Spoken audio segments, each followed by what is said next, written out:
কথা দিয়ে যাচ্ছি, যেভাবে বলেছিলাম যে ভাঙড়ের মানুষের ইচ্ছার বাইরে এক কোদাল মাটি এয়ারপোর্টের জন্য ফেলতে দেব না, এক কোদাল মাটি এয়ারপোর্টের জন্য তুলতে দেব না।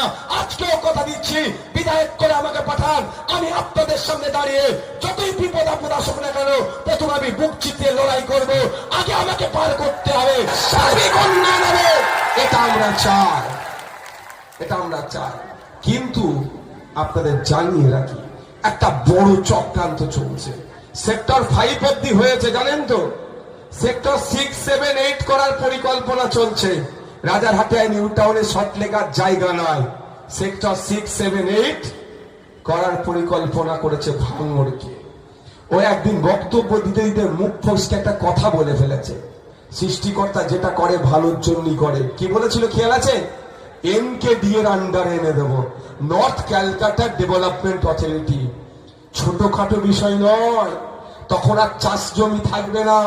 কেন আমি বলছি দেখুন, আমি এখন প্রমাণ ছাড়া কথা বলি না।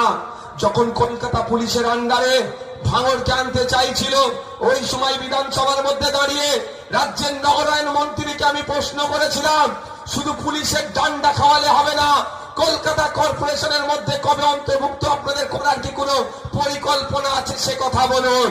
তখন আমাকে উত্তর দিয়েছিল, যেখানে নাকি চাষবাস হয় অর্থাৎ গ্রাম্য পরিবেশ, সেখানে কর্পোরেশনের আন্ডারে আনা যায় না। এই উত্তরটা লিখিত আছে বিধানসভার মধ্যে। বিধানসভা লাইভ যদি টিভি চলতো, তাহলে নওশাদ সিদ্দিকীকে আজকে এখানে প্রোগ্রাম করতে লাগতো না। এর পরিবর্তে এখন বাম বা এসএফ এর যেখানে প্রার্থী হয়েছে সেখানে প্রোগ্রাম করতাম। বিগত 5 বছর ধরে আপনার ভাঙড়ের মানুষের জন্য শিক্ষা, স্বাস্থ্য, কর্মসংস্থান, পাসরুট হসপিটাল থেকে শুরু করে হিমঘরের জন্য যে আন্দোলন করেছে বিধানসভার মধ্যে, সেইগুলো টিভির আকারে যদি এলসিডি লাগিয়ে দেখালে আমি আমার ভোটটা পেয়ে যেতাম। কিন্তু দুর্ভাগ্য, লাইভ চলে না।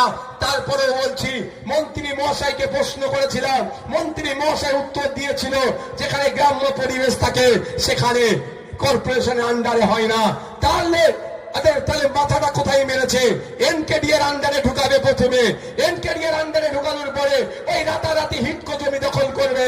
যেরকম একটা রাতে 250 বিঘা জমি, বাস্তু জমি, কৃষিজ জমি, ব্যক্তি মালিকানা থাকার পরে 250 বিঘা জমি রাজারহাট নিউ টাউন থেকে বেদখল হয়ে গেল, অর্থাৎ হিটকো দখল করে নিল, তার নামে কাগজ তুলে নিল।